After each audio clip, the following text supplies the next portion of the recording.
Okay, cool. Well, Troy, thank you so much for sitting down and hanging out with me today and talking a little bit. I'm excited to have you here. Thank you for having me. So, where are you right now? Are you in the States or I'm back in America. Yeah, I'm in LA for the first nice? time in like 2 years. Wow. So, yeah, because you live in like Australia normally, right? Well, I was living in America, and then when COVID hit, I went back to Australia, Hmm. and then I realized how happy I was there. And so now I'm genuinely going to try and like split my time. It's tough when I'm here. Hmm. I'm like, work is so fun that I'm like, oh, Hmm. I don't want to leave. But then when I'm home, I'm like, I feel like a real person. All my friends are here, my family is here. So yeah, it's like a bit of a torn thing. But yeah, once travel is easier, the goal is I think probably like 2 months here, 2 months there, Hmm. back and forth. Yeah, because restrictions in Australia are still pretty intense right now, right?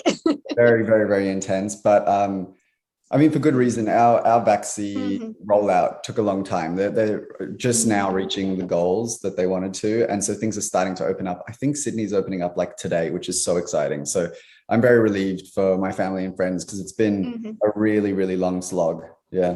Yeah, I'm sure one of my good friends moved to Australia for grad school at the beginning of 2020, like right before COVID hit, and then she kind of got like trapped there. Yeah. It was good for a while because we'd like just Mhm. we straight up didn't have COVID in Australia for a long Yep. time, but then it got bad. Yep.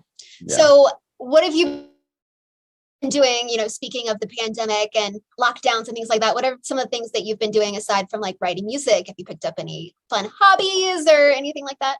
Yeah, so I mean, I've always loved interior design and architecture. And when I got to Australia, I decided to really, really commit and try and kind of like explore that side of my creativity. And Hmm. um, I got a place there that I renovated and furnished and put art in and everything like that. And it was like one of the most fulfilling things I've ever done. And I really, really, really miss the place. But my sister lives there at the moment, and she's like, it makes me happy knowing that she's enjoying it and loving it. Hmm.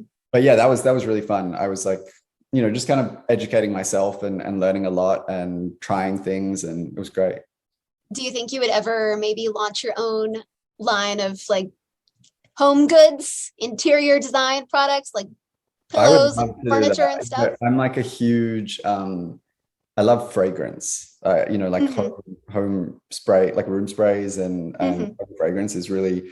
I've got candles like everywhere, and I'm really picky about smells. So yeah, I definitely thought about that before for sure. Yeah. Um, so you've got a new single out now, I do. Angel Baby. I Tell do. me about the writing process behind that and what inspired it. Because I do know, I was listening to it right before I hopped on with you, and it's got a very 90s feel. It almost seems like something maybe you would hear a boy band singing. So tell me a little bit about the Totally, song. totally. Yeah, I mean, for me, I think so. It was a different process than normal because I normally write the songs from scratch. Mhm. And this one, I heard the chorus. The chorus was already written, and I kind of freaked out. I was like, I feel like this chorus has always like existed in the universe for some reason. It felt very familiar, very nostalgic. And just it's like kind of like timeless. It scratched an itch that I didn't know that I had for that kind of like, it really did. It reminded me of the music that I listened to when I was like a very little kid in like the late 90s, early 2000s. And Mhm. there was also those like 80s references in there. And it just made me feel good. And also really spoke to what I was like going through at the time. And so I said to myself, I was like, okay, this chorus is really, really good. Try not mess it up and write around it. And so I went in and we wrote the verses and we wrote the bridge and the pre-chorus and everything kind of around it. And yeah, told this story of essentially it's like a fantasy, that like pining to, meet someone when I feel like you're on the verge of giving up. It's like this fantasy of someone showing up on like a rainy night, and it's very camp and very like dramatic and Mhm. like some sort of romantic comedy or something. And I just loved it. It made me feel warm and fuzzy, and we put it out. Amazing. So, how would you say the pandemic and all of that has changed the way that you write music, or has it not changed it at all? You know, it was weird. I didn't write that much during the pandemic. I think, for me, writing, it's so much about being in the room with someone. There's so much Hmm. that like you can't say over Zoom. It's like I've been in the Hmm. studio this week and noticing how lucky we are to be in the room at the same time, because it can be something as small as like, the producer that I was working with will play a sound and I'll like stand up, Hmm. because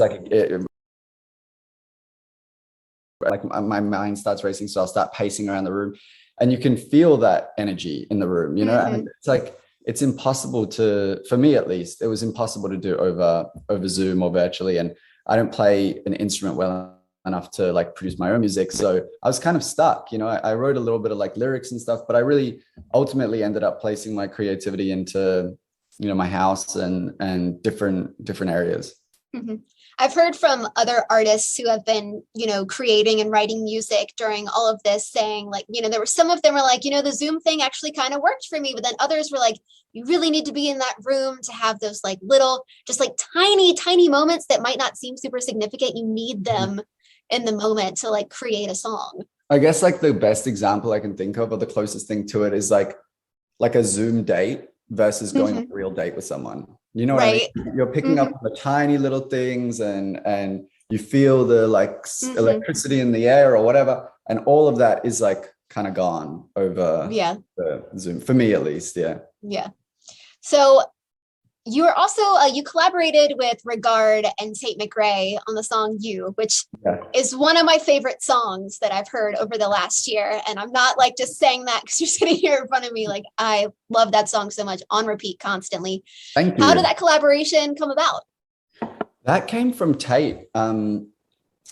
Tate and Regard, the first time I heard the song, Tate was already on it. And there was an empty second verse. And so first verse. And so, yeah, I just kind of like, it was another one of those moments where I was like, okay, this sounds like a really, really, really like great big song. And I love Tate and I love Regard. So I'm like, Mm-hmm. don't mess it up, don't mess it up, don't mess it up. I didn't tell them that I was going to do it. Like they sent it to me and I was like, okay, before I commit to this, I want to make sure that I do it justice because it's a really good song. Mm-hmm. And so I went into the studio just to try, and I recorded it and I was like happy with it. And so then I sent it off and I got really excited. And I think so did they. And yeah, it was one of those things. I met Tate for the first time like a couple of weeks ago, and I still have never met Regard. But yeah, it was one of those ways.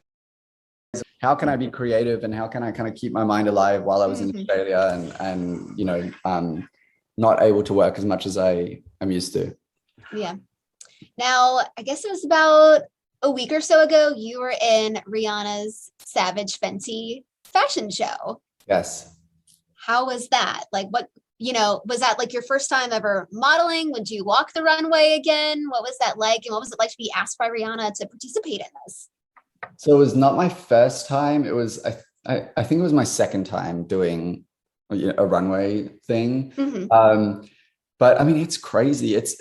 It's more than a fashion show. It's really like a film. It's like it was. I think they shot across like a week, and the scale of it. Like I'm talking hundreds of makeup artists, hundreds of stylists, like tents and trailers and trucks, and like it was huge. The scale was absolutely astronomical, and like all of these incredible dancers, and everyone looked so cool. It was like I felt like I had stepped into a dream or something. It was really, really crazy. But yeah, I mean, the fact that it's like Rihanna, it's just like, I don't know. She is, I actually think, and I'm sure everyone on the planet would agree, I think she's the coolest person in the world. For sure. And so, I was very, very honored. And I'm in it for like 2.5 seconds. And I was like, I will absolutely do it. Anything you want me to do, I will do. Whatever you want me to wear, I will wear. Like just where to be and when to be, and I'll do it. So I had a good time. That's awesome. So this is a question I like to ask people, especially other artists, people who create. What would you say your favorite song right now is? Ooh, that is a good question. Let me get on my Spotify and see what I've been listening to. Um, it's not a new song at all, but Mhm. Someone to Call My Lover by Janet Jackson, maybe. Ooh, Ooh, all right. It's warm in LA, and I've had the windows Mhm. down, and I just love that song. So yeah, maybe that one. All right, awesome. And then I guess like one of my final questions for you is, obviously you collaborated with Regard and Tate McRae, and you've collaborated with other people, but who is like your dream collaboration? If you could just have anyone to do a song with. I think I've wanted to write with, there's a few, and I've had the same answers for years, which I think is a good thing because I think it proves that I really mean it. I really want to write with Lorde. I want to know what her process is like. I really want to write with Taylor Swift. I don't care if it's for her. I don't care if it's for me. I don't care if we write to pitch to other people. She's just like such a true songwriter to me that I would love to like watch and learn basically from her. And then I've wanted to write with Clairo for a long time as well. Her music to me like really, really, really gets me. So yeah, there's like a level of authenticity and emotion in her music that really, really speaks to me. So I would love to do that as well. I would love to hear all of those, particularly Taylor Swift. She's my favorite out of the three that you listed. Big fan. Yeah. Then, all right, I lied. This is my last question for you. Okay. So you had an EP out in 2020 in a dream, but when can we expect a full album from you?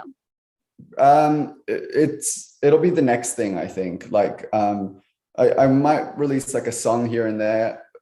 I don't really know what the next couple of months is going to look like for me. So I'm not sure how much studio time I'm going to be able to get, but yeah, I mean, I'm just going to kind of feel it out, but I won't do another EP. The next like body of work that comes out, maybe after like a few one-off songs, is going to be an album, and I'm excited. Maybe like next year, sometime.